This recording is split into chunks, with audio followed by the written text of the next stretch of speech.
Γεια σας, ονομάζομαι Ελένη Μιχαηλίδου, εκπροσωπώ το Πανεπιστημιακό Φροντιστήριο Open Studies και είμαι εδώ για να κάνουμε μια σύντομη παρουσίαση για τη χρήση του Equation, μιας εφαρμογής που ενσωματώνεται στο Microsoft Office και συγκεκριμένα στο Word και μας βοηθά να προετοιμάσουμε τις εργασίες μας. Μας βοηθά να ετοιμάσουμε συγκεκριμένα το Equation, μια πρακτική εργασία, μπορεί να είναι εργασία μαθηματικών, στατιστικής, χρηματοοικονομικών, οικονομικών, λογιστικής, όπου μπορεί να χρειαστεί εμείς να καταχωρήσουμε, να καταγράψουμε κάποιες συναρτήσεις, κλάσματα, διάφορα μαθηματικά σύμβολα. Πηγαίνουμε λοιπόν στην καρτέλα εισαγωγή από το Word μας και δεξιά εμφανίζεται η επιλογή εξίσωση. Δεν χρειάζεται να πατήσουμε το βέλα και πατάμε κατευθείαν πάνω στη λέξη εξίσωση και θα μας ανοίξει το μενού του Equation.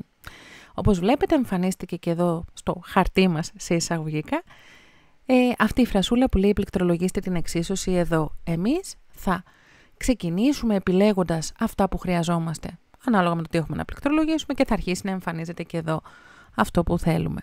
Λοιπόν, να κάνουμε μια έτσι γρήγορη περιήγηση στο τι δυνατότητες μας δίνει το Equation. Έχουμε καταρχήν διάφορα μαθηματικά σύμβολα. Μπορούμε από εδώ να βάλουμε το συμπλήν, το σύμβολο του απείρου, το διάφορο, το ίσον, το έχουμε έτσι κι αλλιώς στο πληκτρολογιό μας. Έχουμε τα σύμβολα το επί, το διά, που έτσι κι αλλιώς έχουμε και στο πληκτρολόγιο, μικρότερο, μεγαλύτερο ή μικρότερο ίσο, μεγαλύτερο ίσο. Έχουμε το περίπου ίσο. Λέω κάποια σύμβολα έτσι που είναι πιο σύνηθες να χρησιμοποιήσουμε στα μαθηματικά μας, τα βελάκια μας και αυτό εδώ που μπορεί να αντικαταστήσει το συνεπάγεται. Λοιπόν, άρα από εδώ μπορούμε να βάλουμε κάποια σύμβολα. Αυτά που χρησιμοποιούμε, σας λέω πιο συχνά, είναι το συμπλήν, το διάφορο, τα σύμβολα των ανισοτήτων. Μετά, έχουμε τη δυνατότητα επιλέγοντας εδώ τα αντίστοιχα κουτάκια να διαμορφώσουμε κλάσματα. Θα τα δούμε και αναλυτικά, απλά σας κάνω μια σύντομη παρουσίαση. Κλάσματα, δείκτες και εκθέτες. Εδώ να βάλουμε έναν εκθέτη, εδώ να βάλουμε έναν δείκτη. Ρίζες και μας δίνει και τη δυνατότητα να παρουσιάσουμε λίγο πιο γρήγορα τη δευτεροβάθμια εξίσωση. Έχουμε ρίζα απλή, τετραγωνική και εδώ τη δυνατότητα να βάλουμε οποιαδήποτε ρίζα θέλουμε. Έχουμε τους συμβολισμούς για τα ολοκληρώματα. Ο συμβολισμός του τελεστή που μπορεί να μας είναι χρήσιμος σε περιπτώσεις πληκτρολόγησης τύπων στη στατιστική κατά κύριο λόγο ή σε χρηματοοικονομικά. Αγγείλες και παρενθέσεις, πέραν των δυνατοτήτων που έχουμε να χρησιμοποιήσουμε και το πληκτρολόγιό μας, γιατί τα περισσότερα από αυτά μας επιτρέπει και το πληκτρολόγιο να τα χρησιμοποιήσουμε, να τα εμφανίσουμε χωρίς να κάνουμε αυτή τη διαδικασία. Λίγο πιο σύνθετες συναρτήσεις που στις οικονομικές σχολές δεν χρειαζόμαστε. Από εδώ θα δούμε ότι μπορεί να χρειαστεί να βάλουμε παύλα, ας πούμε σε έναν τύπο μεσουόρου ή διπλή παύλα ή το σύμβολο της εκτίμησης, θα τα δούμε ένα-ένα αυτά. Και εδώ λογαρίθμους, όρια, εντάξει, και άλλος λογαριθμός ελέν. Αυτά είναι αυτά που χρειαζόμαστε κατά κύριο λόγο στις οικονομικές μας εργασίες, στις εργασίες που έχουν να κάνουν με οικονομικές σχολές. Θέλουμε εμείς τώρα για παράδειγμα να δημιουργήσουμε ένα κλάσμα. Πάμε στην επιλογή κλάσμα. Το πιο συνήθες για να χρησιμοποιήσουμε είναι το κατακόρυφο κλάσμα. Το πατάμε και εμφανίζεται εκεί. Με τον κέρσορά σας, με το ποντίκι σας ή με το touchpad του υπολογιστή σας, αν έχετε λάπτοπ, μετακινήστε πάνω και κάτω. Επάνω λοιπόν θέλω εγώ να πάμε να γράψουμε 3 συν 12 μείον 7. Και θα πάμε στον παρανομαστή και θα γράψουμε οτιδήποτε 14 μείον 5. Δεν μας λύνει το equation, μας επιτρέπει να πληκτρολογήσουμε αυτό που έχουμε γραμμένο στο χαρτί μας για να παρουσιάσουμε την εργασία μας. Εννοείται ότι αν έχουμε και εξίσωση, θα παρουσιάσουμε και έναν άγνωστο χ, μπορούμε να τον βάλουμε στον παρανομαστή, μετακινούμαστε εκεί που θέλουμε να τον εμφανίσουμε. Από το πληκτρολόγιό μας ή από τα σύμβολά μας εδώ βάζουμε το ίσον, μπορούμε να συνεχίσουμε να γράφουμε, μπορούμε να βάλουμε το διάφορο, βλέπετε πώς χρησιμοποιούμε τα σύμβολα, απλά τώρα δείχνω την εμφάνιση των συμβόλων, αυτό που γράφω δεν έχει κάποιο ουσιαστικό μαθηματικό νόημα. Να το σύμβολο του μικρότερο ίσο, το σύμβολο του μεγαλύτερο ίσον. Το περίπου. Βλέπετε ότι όλα αυτά τα συμβολάκια εμφανίζονται εκεί. Και αν εγώ έχω γράψει κάτι επάνω και έχω προχωρήσει και θέλω να ξαναεμφανίσω κάτι τέτοιο, κάποιο σύμβολο. Ξαναπατάμε εισαγωγή, εξίσωση και εμφανίζεται πάλι για να γράψουμε εκεί το επόμενο που θέλουμε. Έστω λοιπόν τώρα ότι πέραν του κλάσματος που είναι πολύ συνηθισμένο, θέλουμε να δημιουργήσουμε έναν εκθέτη ή ένα δείκτη. Πάμε να δούμε πρώτα τον εκθέτη. Θέλουμε να υψώσουμε το χ μας εις το τετράγωνο. Τι έκανα? Κινήθηκα με τους κερσορές μου. Λοιπόν, ας πούμε, για να το ξανακάνουμε δίπλα, πείτε ότι πάμε εκεί με το ποντικάκι μας, θέλουμε να βάλουμε το χ στην πέμπτη. Επιλέγω λοιπόν από εδώ το σύμβολο του εκθέτη, το πρώτο εικονιδιάκι, πάω κάτω στο κουτάκι και βάζω το χ και στο επάνω κουτάκι βάζω τη δύναμη που θέλω. Λοιπόν, και μετά εννοείται με το ποντικάκι μου, με τον κέρσορά μου μετακινούμε για να κατέβω από τον εκθέτη και μπορώ να συνεχίσω να γράφω δίπλα. Αντίστοιχα πάμε να βάλουμε έναν δείκτη. Μπορεί να θέλουμε να πληκτρολογήσουμε σαν σύμβολο στη στατιστική μας το χ1, η πρώτη μας μεταβλητή. Σκεφτείτε ότι αυτό τώρα θα ήταν κάτι ανεξάρτητο. Αν εγώ θέλω να κατέβω σε άλλη γραμμή, μπορώ να πάω εδώ ας πούμε. Είμαι ανάμεσα στα δύο που θέλω να διαχωρίσω. Πατάω Enter από το πληκτρολόγιό μου και το χ1 κατεβαίνει κάτω. Λοιπόν, θέλω να πληκτρολογήσω. Δείτε τώρα, αν συνεχίσω δίπλα στο 1, δεν με ανεβάζει επάνω για να γράψουμε το χ2, το χ3, συνεχίζει και μου γράφει μέσα στο δείκτη. Αν θέλω εγώ να προχωρήσω δεξιά για να γράψω και το χ2, πατάω το βελάκι μου δεξιά ή πάω με τον κέρσορά μου δεξιά, βάζω ένα συν και θέλω να γράψω το χ2. Οπότε πάμε πάλι στην επιλογή του δείκτη, κάτω εκεί και βάζουμε ότι θέλουμε να προσθέσουμε και το χ2. Άρα είδαμε κλάσματα, εκθέτες και δείκτες. Είδατε ότι βγήκα από το μενού του equation. Είπαμε ότι αν θέλουμε να ξαναμπούμε, πάλι με εισαγωγή, εξίσωση. Λοιπόν, πάμε να δούμε πώς βάζουμε τις ρίζες. Μία απλή τετραγωνική ρίζα, θέλω για παράδειγμα τη ρίζα του 16, πάμε δεξιά, γράφουμε το ίσον μας, η ρίζα του 16 είναι το 4, ή μπορεί να θέλω μια πιο σύνθετη ρίζα, πάλι εισαγωγή, εξίσωση και στη ρίζα μας μπορεί να επιλέξουμε αυτό το εικονίδιο που είναι η νιωστή ρίζα. Αν εγώ θέλω ας πούμε την πέμπτη ρίζα, λέω εγώ τώρα του 20. Είδατε πως το πληκτρολογώ. Επιλέγω, για να το ξαναδούμε, την ρίζα εδώ που γράφει νιωστή. Πάω με το ποντικάκι μου, τον κέρσορά μου εκεί και βάζω τη δύναμη της ρίζας, όποια ρίζα θέλω. Μπορεί να είναι τρίτη ρίζα, πέμπτη ρίζα και μέσα στο υπόρριζο βάζω τον αριθμούλη. Εδώ σκεφτείτε ότι εσείς θα έχετε την εργασία σας, ας πούμε, λυμμένη στο χαρτί σας και αντίστοιχα θα την πληκτρολογείτε εδώ. Είδαμε και τις βασικές μας ρίζες, βέβαια εδώ, όπως σας είπα, έχει και αυτήν εδώ τη βοήθεια. Δηλαδή, τι έχει για να το διαχωρίσω, να πάει από κάτω.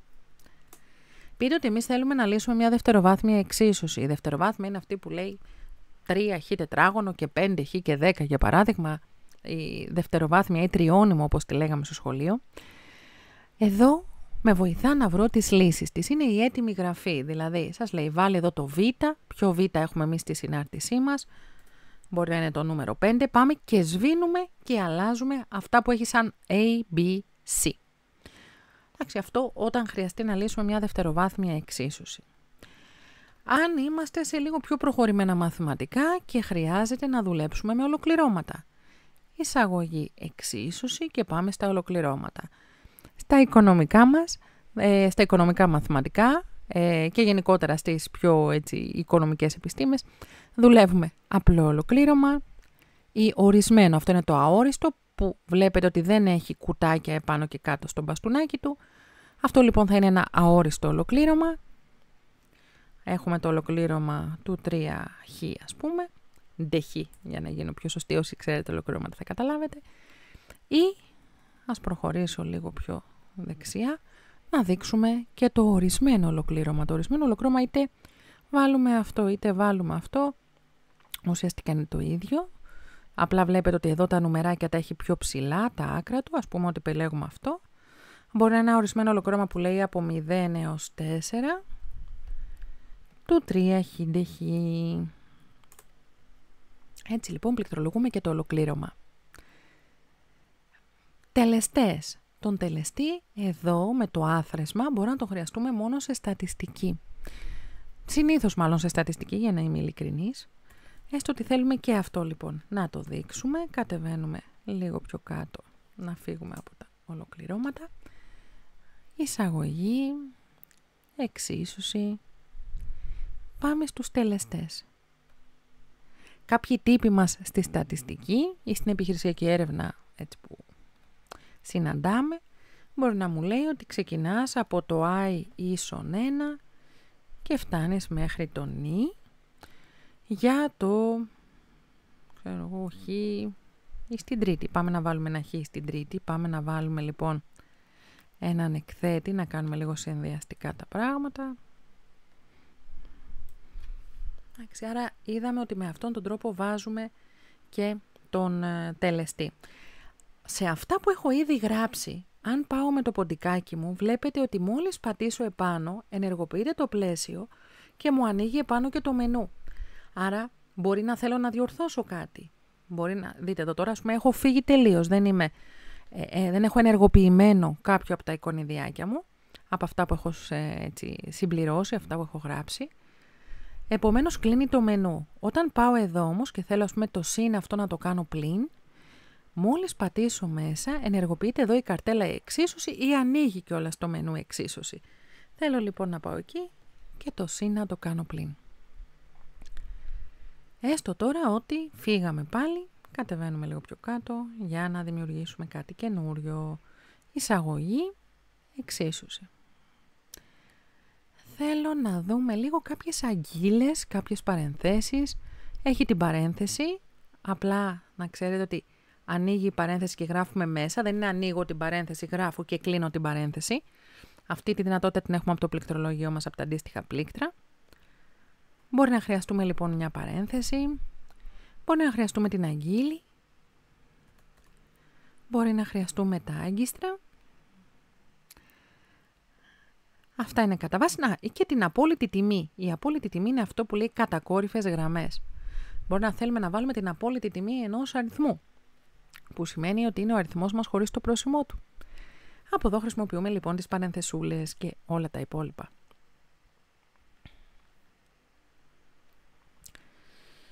Τώρα, από την επιλογή του τόνου, συνήθως χρειαζόμαστε 3 πραγματάκια. Αυτό εδώ που είναι, για να το δούμε πάλι, το κουτάκι που έχει επάνω μία γραμμούλα, αυτό είναι για παράδειγμα, αν βάλω ένα χ, είναι το σύμβολο του μέσου όρου. Εντάξει, άρα είναι μία παυλίτσα, για να το ενεργοποιήσω πάλι για να μας ανοίξει το μενού. Μπορεί να χρειαστούμε πέραν αυτού τις 2 παυλίτσες που είναι ο μέσος όρος των μέσων όρων. Εντάξει, σας ανοίγει αυτό. Και καμιά φορά στη στατιστική ή στην εικονομετρία μπορεί να χρειαστούμε και το σύμβολο της εκτίμησης. Είναι αυτό το καπελάκι. Ανοίγει εδώ, μπορεί να θέλουμε να κάνουμε μια εκτίμηση για μια μεταβλήτη. Άρα αυτά τα σύμβολα που μπαίνουν πάνω από το γράμμα μας τα βρίσκουμε εδώ στο τόνος. Αυτά είναι τα βασικά που χρησιμοποιούμε στα οικονομικά μας μαθηματικά και τις συναφείς ενότητες. Μετά, για τα μαθηματικά μας μπορεί να χρειαστούμε λογαρίθμους.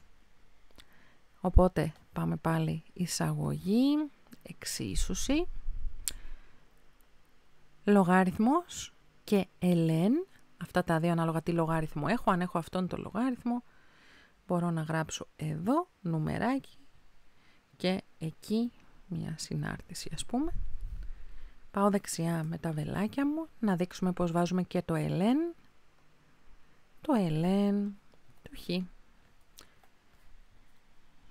Και αν θέλω να δουλέψω με όριο, όρια έχουμε στα οικονομικά μαθηματικά, εδώ το όριο κάτω έχουμε συνήθως το χ που τίνει, θέλουμε ένα βελάκι εκεί για να το πληκτρολογήσουμε. Να το εδώ το βελάκι μας.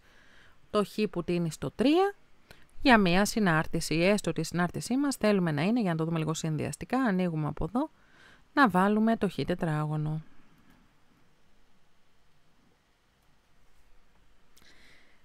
Εντάξει, άρα είδαμε και τους λογαριθμούς και το όριο μιας συνάρτησης.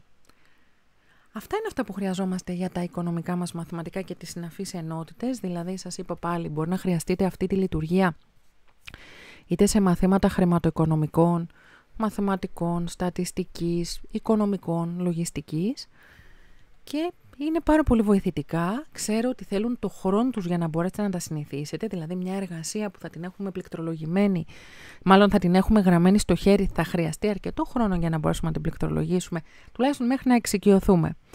Είναι όμως αυτό που μας εξασφαλίζει μια ωραία παρουσίαση στην εργασία μας.